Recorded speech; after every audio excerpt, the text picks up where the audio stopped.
Okay, the first step, we are going to boil our chilies. I like to use California chilies, some ancho chilies, and I believe these are Serrano chilies. I'm not sure because I've had them for a while. You can really use whatever ones you want. You can use one kind, two kinds, three kinds. I like to mix them up. So we're going to take these and put them in the pan and fill it up with water and let them boil until they're really soft. So you see I got the chilies in the pan, and now I am going to fill the pan up with water, like so.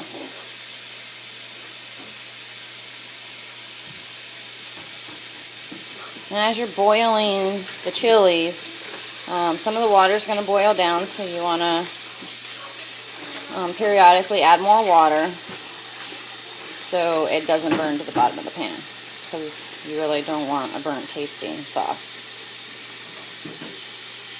And it's probably going to boil for, I don't know, probably 6 to 8 hours. Sometimes less. Usually it's about 6 hours. This on medium-high heat. We're going to cover it and just let it boil. Check it back later. Make sure the water hasn't boiled down and add more if you need to. But this is the first step. It's going to take a little while. That's why I usually start 2 days in. The chilies are boiling.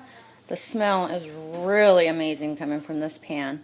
I've reduced the heat down to low. Just let it simmer. I use my little potato masher here to press them down, get them mixed up, because they like to float to the top, and you want to make sure they're all getting simmered in the water. So just keep pushing them down periodically, checking on it, and keep letting it simmer. Now we're going to start the meat. I'm making pork tamales this time, so I got the shoulder picnic roast. This is about a 10-pound roast. It's a little big, but I'm going to be making a lot, so I'm going to have to cut it up into pieces to fit it into the crock pot.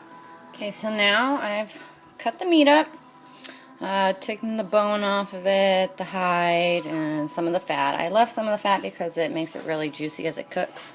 So a little fat never hurt nobody. So now what we're going to do is we're going to add this menudo mix to the meat, and then we're going to let it simmer. So we're just going to pour that in there. I like to use 2 since it's a lot of meat. Mix it up in there. And then we are just going to cover it and let it cook.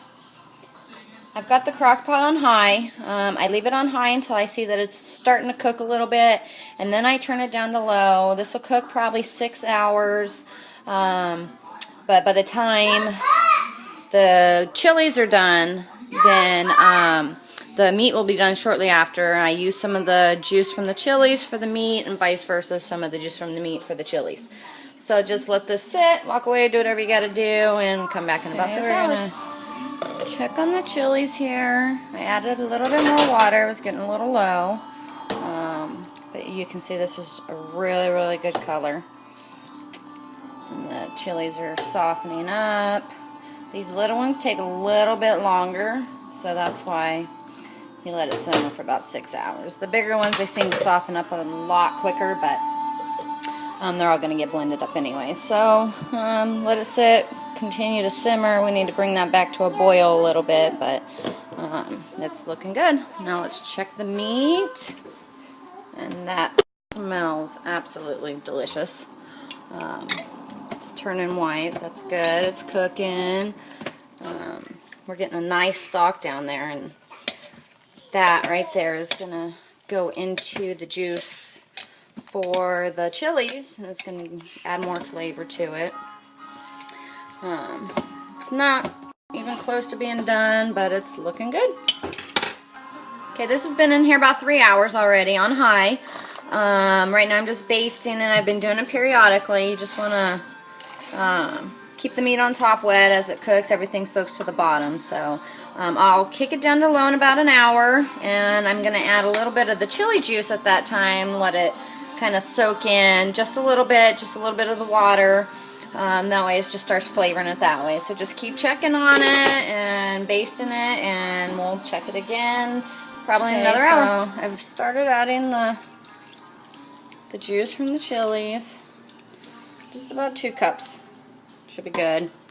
It's starting to look really good. Just baste a little bit, mix up the juice with the meat broth. And then we're going to kick it down to low. Starting to look really good. It's softening up. About ready to fall apart.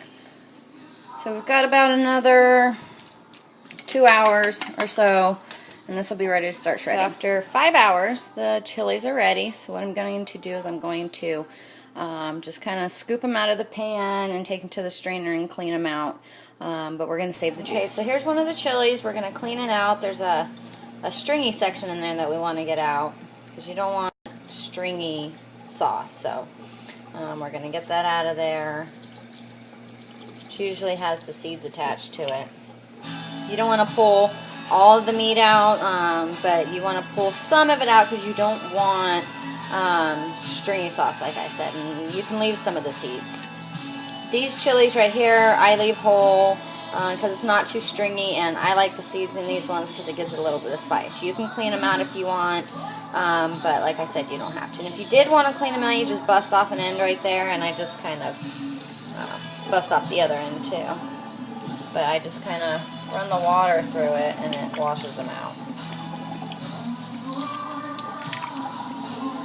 Gets it out of there. And you could just pull that stuff out. It's kind of hard to do this with one hand, so you'll have an easier time doing it with 2 hands. Okay, so now we've got some cleaned out chilies. Like I said, you want to leave the meat in the chili, but you just want to take out those stringy centers, and I've left most of my little chilies whole because I like the spice that they give the sauce. So it's your choice, but we're going to blend these right now into the mixer, and then we're going to split it up because I make so much sauce that I have to do it in 2 batches. You see here I've got my ingredients here for the sauce split up into 2 because I'm going to make 2 separate batches, and then we'll mix it together later. So we're going to put these into the Ninja, and we're going to blend the chilies here in my Ninja, and I'm just going to mix them up, blend them up, so when I divide it, it's equally mixed up, and that way you're not getting more of one chili into the other. So do that.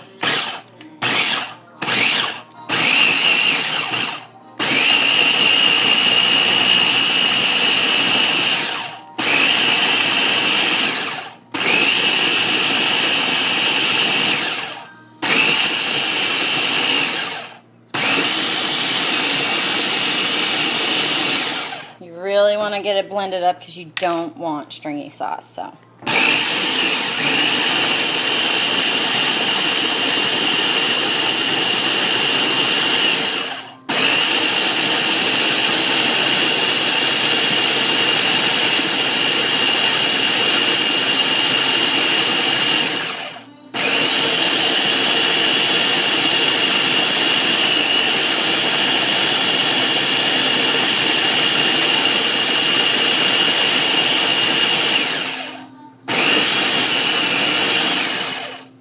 we're going to check this out. So that looks pretty good. So what we're going to do is now we're going to divide it. And we've got about 4 cups. So we're going to remove 2 and then we're going to mix. So now we've got it divided. So what I'm going to do is I'm going to add the ingredients. So here we've got a teaspoon of salt. We've got about 1/8 of a cup of pepper. Or that's a 1/16. It's a total of 1/8 of a cup, so that's a 1/16 of a cup. We've got a half a bunch of cilantro we're going to put in there. We've got a half an onion. Medium onion's fine, or if you want more onion taste, you can put more. Here is a half of a whole garlic. And then we've got 14 ounces of diced tomatoes. And then we're going to put in a cup of the meat broth. And we're going to mix it together. You really want to mix this up. There's cilantro in it. There's There's garlic and onion, so it's going to take a little bit to get it all mixed up. And then, of course, we're going to add some more of the juice to it because it's going to need to be a little bit more watered down. That's what we got about now. That was after about a minute of blending it up. So we're going to take a cup of the juice from the chilies and we're going to pour it in there. And this is the juice that I saved. I want to make sure that, you know, it's approximate measurements. I never really measure everything out precisely. And we'll probably end up adding more, but you just add a little bit at a time because you don't want it too watered down. Okay, so I added another cup of the juice. This is actually perfect consistency now. So it's about a total of 2.5 cups of the juice from the chilies. So I'm going to repeat this for the second half, and then I'm just going to put it into a big bowl and stick it in the fridge until it's time to mix them in with the meat. Okay, so now we're ready to mix up the second batch. I've got the first in the bowl, and we've got little Miss Connie who wants to help. Are you going to help? Press the button, baby. Press it down. Press it down. You can help Mama cook? You help Mama cook? You making tamales? Press it down. So here we have all of our sauce. Put it all into the same bowl. We're going to set this aside until we're ready to mix up the meat. You want to get down now? Come on. We're going to go over here and check on the meat. This is almost ready to take out and to put into a skillet where we're going to start shredding it up and mixing it in with the juice. So we've probably got about another hour for this meat. You can see it's just starting to kind of shred. So we're almost done with this and we're almost ready. Okay, so the meat is done and ready to go into the skillet with the sauce. It's been cooking about 7 hours, and as you can see, it just shreds apart as I take this fork in there. So it's ready. I'm going to switch it over to the pot right now and mix it up with the sauce. Okay, so we've got the meat in the pan, and I've added about 3 cups of the chili sauce. We're going to turn this on and cook it on about medium to high heat just to get it going and boiling, and to where it kind of thickens up a little bit. Okay, so we've got the meat boiling. The juice is almost boiled out, so this is almost done. And then what I'm going to do after this is done is I'm just going to store it in the refrigerator, and then tomorrow we will make the masa and wrap up the tamales. Okay, so the meat's done, and this is what it should look like. All the liquid is boiled out and soaked into the meat. So as soon as this cools down a second, like I said, I'm going to put it into the bowl and stick it in the refrigerator till tomorrow.